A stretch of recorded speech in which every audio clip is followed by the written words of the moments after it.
प्रदीप भंडारी, अब जवाब दीजिए, किसका ज्यादा दांव पर लगा है इन 4-6 चुनाव में? आपकी सीटें जब से कम हुई है तब से चर्चा यही है। इन चुनाव से पता चलेगा देश का राजनीतिक मूड या मोमेंटम या हवा किस दिशा में बह रही है। इसीलिए योगेंद्र जी कह रहे हैं अगर आपने इनमें से कम 2-4 में से नहीं बचाए तो फिर समझ लीजिए उल्टी गिनती शुरू है।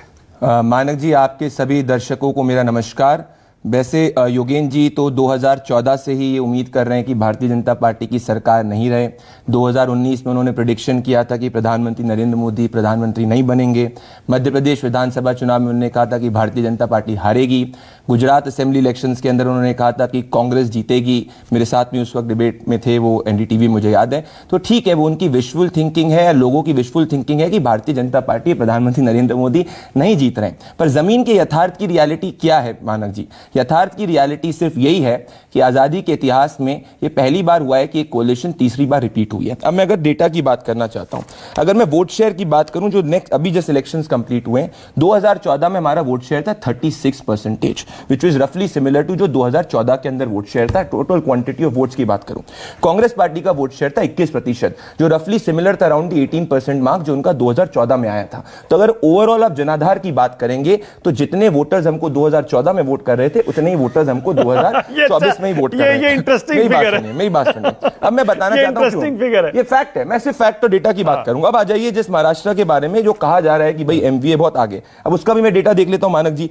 टोटल महाराष्ट्र में अगर इस लोकसभा चुनाव की हम बात करें, टोटल वोट्स जो पड़े हैं, जो महाविकास अघाड़ी को पड़े हैं, वो 2,50,15,819 पड़े। जो हमको पड़े हैं वो पड़े 2,48,12,627, मतलब रफली सिर्फ 2 लाख वोट्स का फर्क है हम में और ओवरऑल हमारे ऑपोजिशन में। अब मुंबई की मैं बात करूं, मुंबई में हमको वोट पड़े हैं 26,67,633 और ऑपोजिशन को वोट पड़ा है 24,62,409, मतलब हमको मुंबई में 2 लाख वोट ज्यादा पड़े हैं।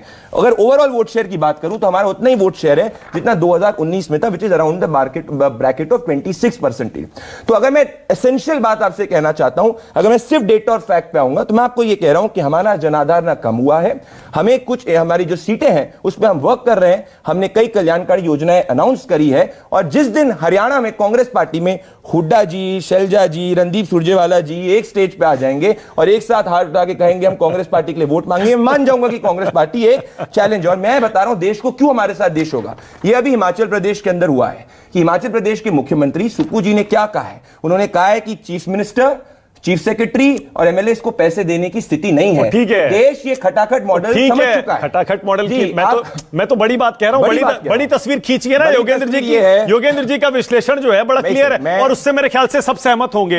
अगर इन 4 में से कम 2 राज्य आप नहीं जीते, प्रदीप, मैं आपको इसका एक और एग्जांपल दूंगा। नहीं, आपने कह दिया हम जीतेंगे, मैंने मान लिया कि आपका दावा है। इसको भी ले जाता हूं, अगर नहीं जीते 4 में से 2, अब मैं इसको भी आगे ले जाता हूं। 2014 का लोकसभा चुनाव हम जीते थे, उसके बाद हम 2 बैक टू बैक इलेक्शन जीते थे, हरियाणा और महाराष्ट्र। उसके बाद 2 इलेक्शंस हुए थे, दिल्ली और बिहार, जिसमें हमारी सरकार नहीं बनी थी और लोगों ने कहा था कि भाई नरेंद्र मोदी का ग्राफ नीचे चला गया, डाउन हो गया है। क्या नतीजा निकला? उत्तर प्रदेश के चुनाव हम पूर्ण बहुमत से जीते। 2019 के चुनाव हम ज्यादा मैंडेट से जीते 2014 से। तो मैं ये कह रहा हूं ये चुनाव के नतीजे में हम बिल्कुल आश्वस्त हैं कि हर स्टेट में हमारी सरकार बनने वाली है, लेकिन वो रिजल्ट से फर्क नहीं पड़ेगा। डायरेक्ट कॉजेशन नहीं है इन टर्म्स ऑफ लार्जर देश के। अच्छा ठीक है, हमने पास्ट में डेटा से बता रहा हूं, अगर होता तो 2014 के बाद 15। ऑलराइट, सुप्रिया श्रीनेत।